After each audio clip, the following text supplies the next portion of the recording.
Hey, it's October 15th, 2025, and I wanted to do a little revisit of a area that I videoed in June of 2018 where I had scythed around my chestnut trees.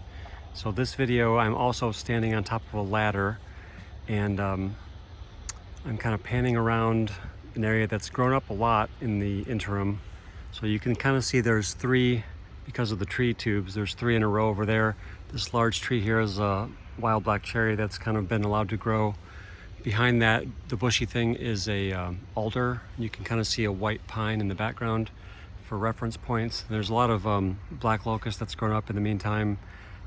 These tall things here are black locust.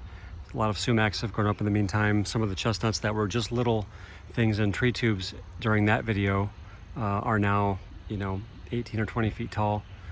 And as I pan over here, I think the walnut tree, you could see, it was one of the larger trees in that video. And then there's more black locust and chestnuts that have grown up over here. This black cherry tree here has been cut down, or part of it was cut down, and then part of it's regrowing. But that was visible in the old video. This trail has kind of always been here. This chestnut here in the tube, that was just a little sapling in that video, had mulch around it. These two honey locusts, so there's one here and one there, and there's a wild black cherry behind those. Those are visible as much smaller trees in that video.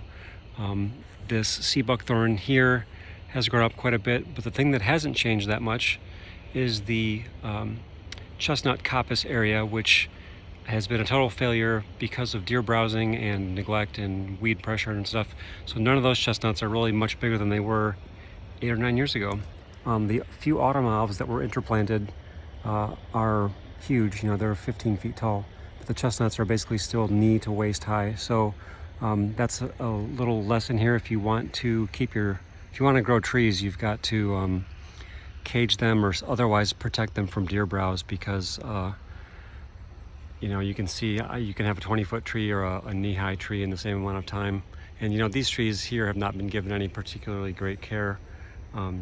Just some basic mulch, some basic water in the worst droughts, and when they're very young, and then protecting them from deer somehow. And the deer pressure's gotten a lot worse here over the years. So anyway, just thought I'd make this little follow-up video. Enjoy the fall colors, and thanks to my friend Ashley and her really cool kids for visiting yesterday and sort of bringing this up in my mind. All right, take care. Bye.